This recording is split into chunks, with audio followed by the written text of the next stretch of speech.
O Senhor esteja convosco. Proclamação do Evangelho de Jesus Cristo, segundo Lucas. Naquele tempo, disse Jesus a seus discípulos: quando virdes Jerusalém cercada de exércitos, ficai sabendo que a sua destruição está próxima. Então, os que estiverem na Judeia devem fugir para as montanhas. Os que estiverem no meio da cidade devem afastar-se. Os que estiverem no campo não entrem na cidade, pois esses dias são de vingança, para que se cumpra tudo o que dizem as Escrituras. Infelizes das mulheres grávidas e daqueles que estiverem e daquelas que estiverem amamentando naqueles dias, pois haverá uma grande calamidade na terra e ira contra esse povo. Serão mortos pela espada e levados presos para todas as nações, e Jerusalém será pisada pelos infiéis até que o tempo dos pagãos se complete. Haverá sinais no sol, na lua e nas estrelas. Na terra, as nações ficarão angustiadas, com pavor do barulho do mar e das ondas. Os homens vão desmaiar de medo só em pensar no que vai acontecer no mundo, porque as forças do céu serão abaladas. Então, eles verão o Filho do Homem vindo numa nuvem com grande poder e glória. Quando estas coisas começarem a acontecer, levantai-vos e erguei a cabeça, porque a vossa libertação se aproxima. Palavra da salvação.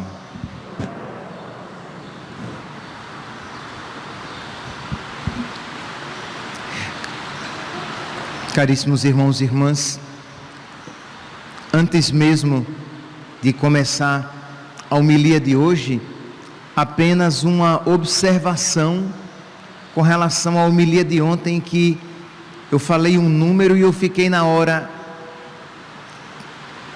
com um pouco de dúvida e não fui claro quando eu dizia 260 milhões, depois eu falei 1.000, depois eu fui então pesquisar direitinho e, para o meu espanto, sim, e os dados atuais são 300 milhões de cristãos que vivem em países sob perseguição. Então, imagine, se no Brasil nós temos um pouquinho mais de 200 milhões de habitantes, nós estamos falando de 1,5 Brasil de cristãos perseguidos em todo o mundo. Se você não souber bem a respeito do que eu estou falando, você vai, procura a homilia de ontem lá no YouTube, Paróquia Cristo Rei, Padre Averlan, você vai entender sobre o que é que eu estou falando. Muito bem, nós vamos lançar o nosso olhar então para a liturgia de hoje, a liturgia da palavra de hoje. Meus santos, são palavras fortes, são palavras duras, são palavras até mesmo pesadas.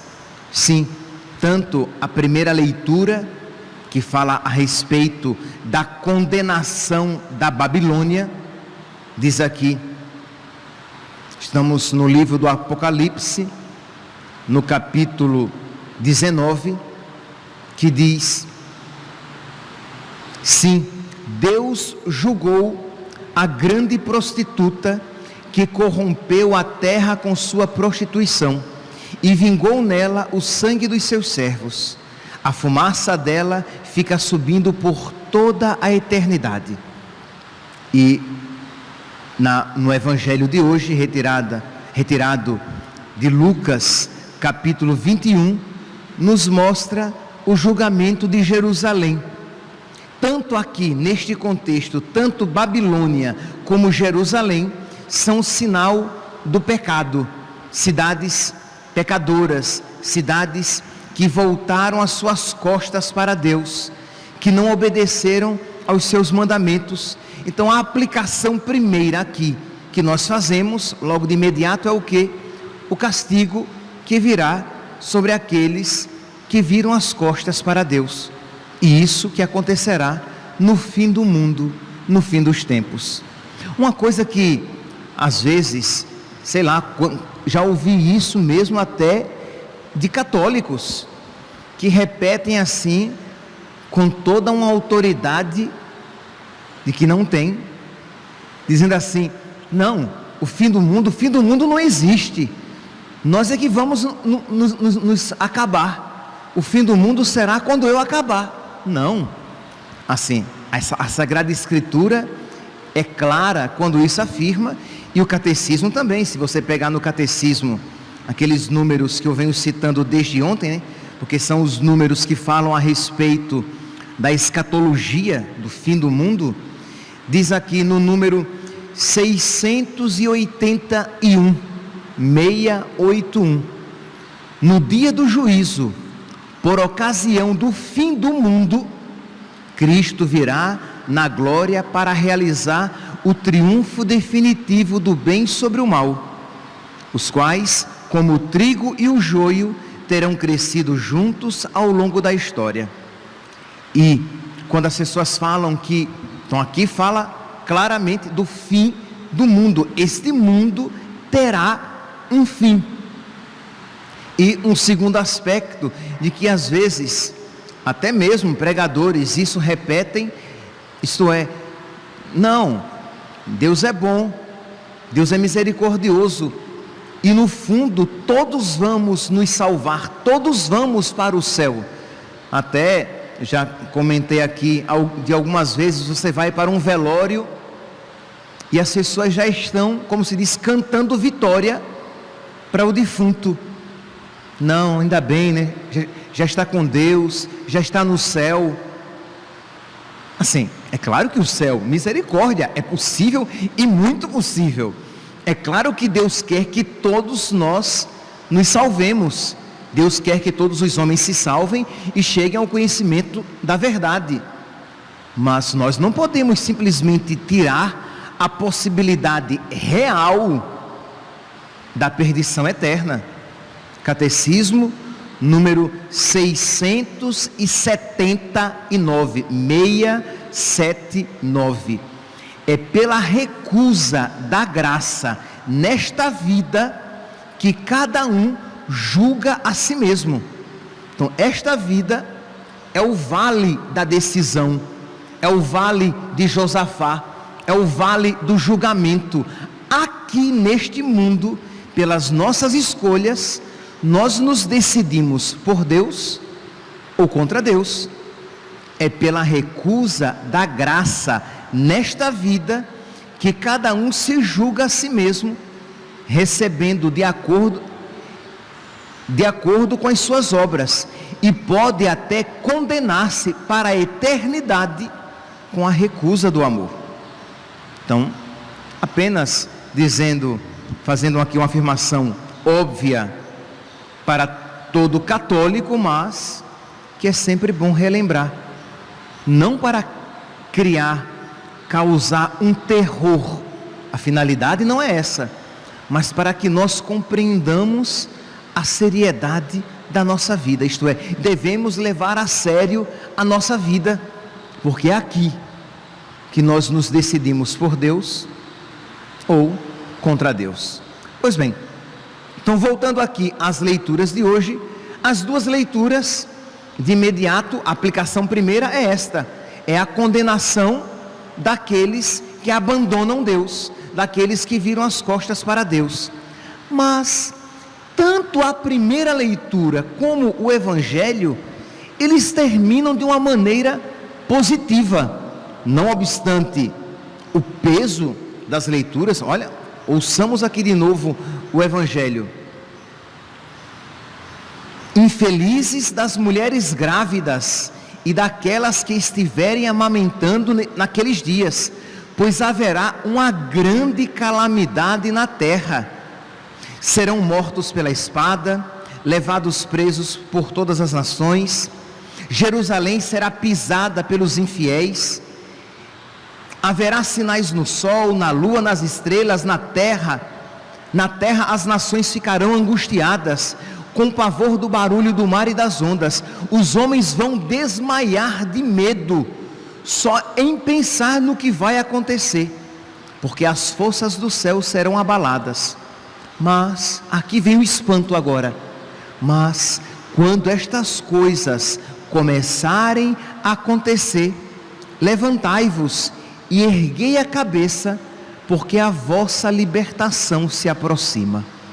Isto é, não obstante um cenário tão pesado como esse, como é que termina o texto? Mas quando tudo isso estiver acontecendo, levantai-vos e erguei a cabeça, porque a vossa salvação se aproxima, a vossa libertação está próxima. No final da primeira leitura de hoje, do livro do Apocalipse, diz assim, e em todo este contexto, felizes os convidados para o banquete com este que está chegando. Isto é, enquanto o mundo, os pagãos, têm medo deste que está chegando, a postura cristã é: que bom, eu vou me encontrar com ele. Recordemos-nos que os cristãos, neste mesmo livro do Apocalipse, eles diziam que Maranatá, vinde Senhor Jesus, vinde Senhor, que o julgamento deste mundo venha, que a figura deste mundo passe. E isso é tão fundamentalmente cristã que nós podemos repetir em cada missa: felizes com Cristo. O sacerdote ali erguendo Cristo nas mãos diz: felizes os convidados para o banquete nupcial do Cordeiro. Eis o Cordeiro de Deus que tira o pecado do mundo. Meus irmãos, nós às vezes, nós somos cristãos porque somos batizados, somos cristãos de boca, mas nós não temos uma fé verdadeiramente cristã, de modo que quando falamos a respeito da vinda de Cristo e do fim do mundo, infelizmente, dois sentimentos batem à porta do nosso coração. Um é: que pena, este mundo vai acabar. Que maravilha, este mundo vai acabar, porque este mundo, ele é muito pequeno. Recordemos-nos, nós falávamos a respeito disso ontem. O que Deus tem para nós é infinitamente maior e melhor, porque é perfeito e não passa, vem de Deus. Então, que maravilha, este mundo passará. E nós muitas vezes não ensinamos isso para os nossos filhos. Aqui refiro-me aos pais. Isto é, nós educamos os nossos filhos e nos educamos a nós mesmos como que este mundo fosse a realidade derradeira, como se só existisse esse mundo. Então é claro, se só existe este mundo e alguém vem para mim e diz: esse mundo vai acabar, você vai morrer, esta vida aqui não é para sempre, então isso é uma má notícia, se só existe este mundo.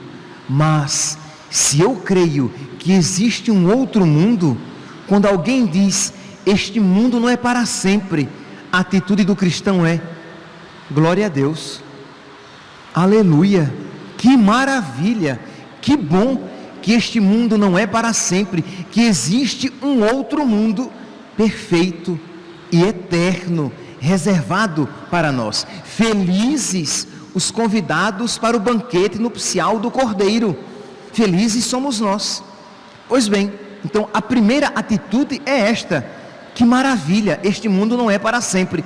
A segunda, eu falava dos defeitos, né? Então a primeira atitude possível é a tristeza, porque este mundo não é para sempre. A segunda atitude errada é o medo. Jesus está voltando, misericórdia, e agora, o que eu farei? Ora, se você, meu irmão, minha irmã, se você tem procurado colaborar com a graça na sua vida, o Senhor está voltando e Ele completará a obra começada. Há um Salmo 137, 138, que diz de uma maneira tão bonita: Salmos 137 e 138, de acordo com a tradução. Completai em mim a obra começada, ó Senhor, vossa bondade é para sempre. Eu vos peço, não deixeis inacabada esta obra que fizeram vossas mãos. Então, se você, meu santinho, se você está batalhando com o Senhor, se você está procurando cooperar com a graça, mesmo que você perceba que no seu mundo interior existe muito de Babilônia e de Jerusalém, isto é, existe ainda obras imperfeitas, existem pecados não purgados, existe apego ainda neste mundo, mas existe combate sincero da sua parte, existe uma obra começada, claro, sempre com a graça de Deus, né? Nunca é uma obra só nossa, mas existe uma luta dentro de você contra o diabo e as suas obras. Existe uma verdadeira inimizade em você, isto é, você odeia o pecado que está em você e você o combate. Tem um trecho célebre de São Paulo na carta aos Romanos, no capítulo 7, versículo 15 e seguintes, quando São Paulo diz: não entendo o que realizo. Versículo 15, Romanos capítulo 7, versículo 15.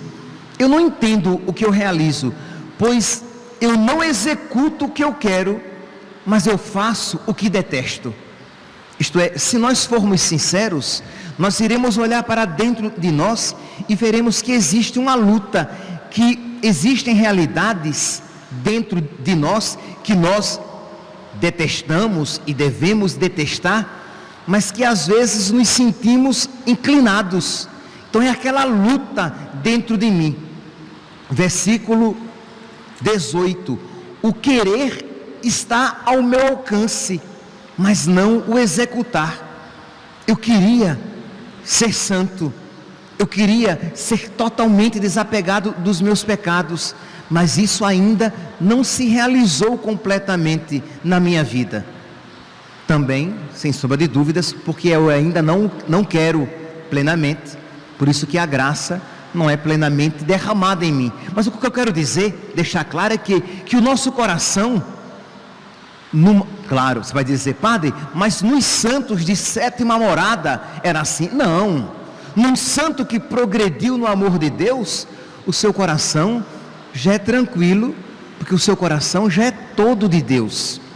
Mas naqueles que estamos em processo de santificação, o coração é um campo de batalha, isto é, uma luta de vida e morte se faz no nosso coração, de modo que nós precisamos cada vez mais alimentar o homem novo, para que o homem velho tenha cada vez menos força dentro de nós. Continua São Paulo no versículo 21, Romanos capítulo 7, versículo 21. Eu me encontro com esta fatalidade, desejando fazer o bem, o que se põe do meu lado é o mal. Em meu interior agrada-me a lei de Deus, em meus membros eu descubro uma outra lei que guerreia contra a lei da razão. Infeliz de mim, versículo 24, quem me livrará deste corpo de morte? Isto é, quem me livrará desta condição mortal de luta, de vida e de morte dentro de mim? Então quer dizer, nós sabemos que existe esta luta dentro de nós, mas nós sabemos então que quando o Senhor vier, Ele completará a obra começada. Ele não deixará inacabada a obra que iniciaram as suas mãos, de modo que nós nos alegramos então. Sabemos sim que este dia, e sem ter medo disso dizer, este dia será terrível. O dia do julgamento final será terrível, será um dia de ira, mas para aqueles que somos amigos de Cristo, será um dia maravilhoso, porque Ele arrancará de nós aquilo que ainda é mundo, aquilo que ainda é Babilônia. Ele arrancará o trigo, ou melhor, ele arrancará o joio e jogará no fogo. Porque nós muitas vezes temos a impressão de achar assim, que o julgamento é os bons e os maus. Sim, mas nos bons também existe, infelizmente, também existirá, não em todos, mas também existirá um pouco de joio, um pouco de Babilônia, um pouco dessa Jerusalém sem fé, que virou as costas para Deus. É por isso que, diante então do Cristo que vem para julgar, nós levantamos as nossas cabeças e dizemos: vem, Senhor Jesus, vinde, Senhor Jesus. Como nós refletíamos domingo naquele hino, o Dies Irae, nós diante de Cristo que vem, nós reconhecendo a nossa miséria, mas confiando na sua misericórdia, nós iremos desejar a sua vinda. E é claro, meus santos, sempre quando eu digo isso, confiando na sua misericórdia, eu não estou dizendo nem de longe que nós devemos pecar, nem procurar se converter e confiar na misericórdia de Deus. Isso não é confiança na misericórdia de Deus. Eu estou falando que você, da sua parte, motivado pela graça de Deus, você lutará com todas as suas forças para corresponder à graça de Deus na sua vida. Você lutará com todas as suas forças para extirpar o que houver de pecado no seu coração. Você lutará contra todas as suas forças para matar o homem velho dentro de você. Mas no fim das contas, você terá que dizer: Senhor, por misericórdia, completai a obra que as vossas mãos começaram. Completai, Senhor, aquilo que vós em mim começastes. Porque misericórdia, dentro de mim ainda há mundo, dentro de mim ainda há Babilônia, dentro de mim ainda há joio. É por isso que no hino do Dies Irae, a súplica da misericórdia está sempre presente. Por quê? Porque nem o justo está seguro.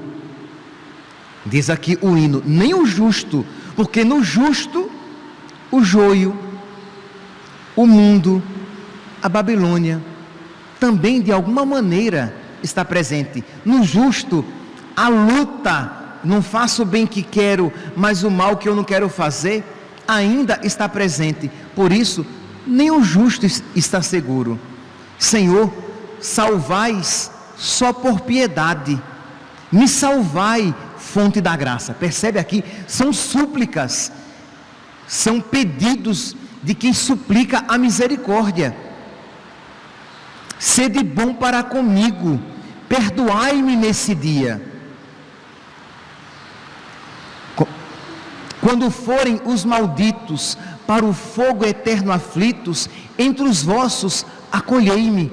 Então são sempre súplicas confiantes na misericórdia de nosso Senhor. Pois bem, meus santos, que nós então, diante desses textos que falam desse julgamento, da vinda do Senhor, desta vinda, repito, terrível do Senhor, desta vinda cheia de ira, em que o mundo será julgado, que nós não nos encontremos entre aqueles que viraram completamente as costas para nosso Senhor, mas que, se nós não nos encontrarmos ainda entre os perfeitos, que nós nos encontremos entre aqueles em que a obra já foi começada. De modo que, olhe para a sua vida e veja o que ainda precisa ser feito.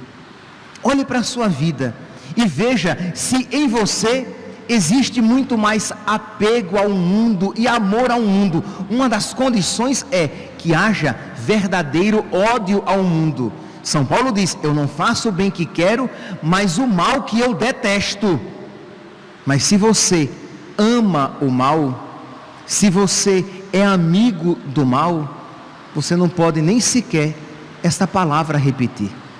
Então, nesses dias que nós nos aproximamos do final do ano litúrgico, que nós façamos um exame de consciência.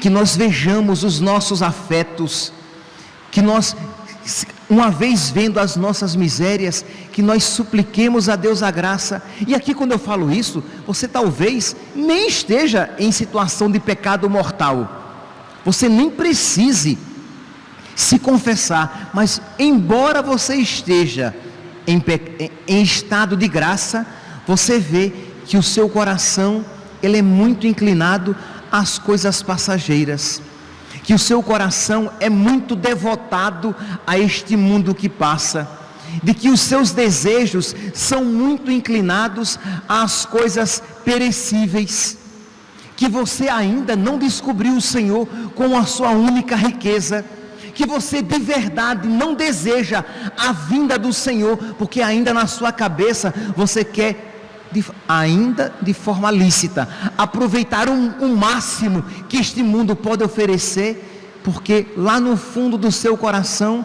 ainda existe muito daquele descrente que diz: mas será que tudo isso mesmo existe? E se quando eu morrer tudo isso acabar? Então, embora você não esteja em situação de pecado mortal, você pode ver que o seu coração ainda é este campo de batalha em que o homem novo, Cristo, precisa prevalecer. Então hoje, de uma maneira especial, você que acompanha pelas redes sociais, terminando a missa, vê se você consegue entrar um pouquinho no seu quarto, vai para um lugar tranquilo e faça uma pequena oração, pedindo a Jesus que aumente a sua fé, pedindo a Jesus que aumente a sua esperança das realidades eternas. Você que está aqui na igreja e que vai comungar, quando receber Jesus no seu coração, pedir a Jesus que coloque no seu coração a graça da inimizade com o pecado, a graça de você desejar cada vez mais as realidades eternas e o encontro com Cristo, como quem deseja o encontro com um amigo. Quando a gente tem um amigo e ele está viajando para nos visitar, nós não vemos a hora que ele chegue. Ou quando nós vamos visitar o nosso amigo, nós não vemos a hora que cheguemos já àquele local, porque queremos nos encontrar com o nosso amigo. Muitas vezes, meus santos, o nosso relacionamento com Cristo não é assim. Nós não pensamos em Cristo como este amigo que vem e para quem eu vou. Nós pensamos como os pagãos no máximo, isto é, como um Deus terrível que se aproxima para tirar de mim as coisas boas a que eu estou apegado. Que Nossa Senhora, meus santos, interceda por nós, que os nossos santos anjos da guarda nos iluminem e que nós, com generosidade, correspondamos às graças que Deus nos concede, para que nós cresçamos cada vez mais na nossa fé e nos tornemos cada vez mais católicos de verdade. Louvado seja nosso Senhor Jesus Cristo, para sempre seja louvado.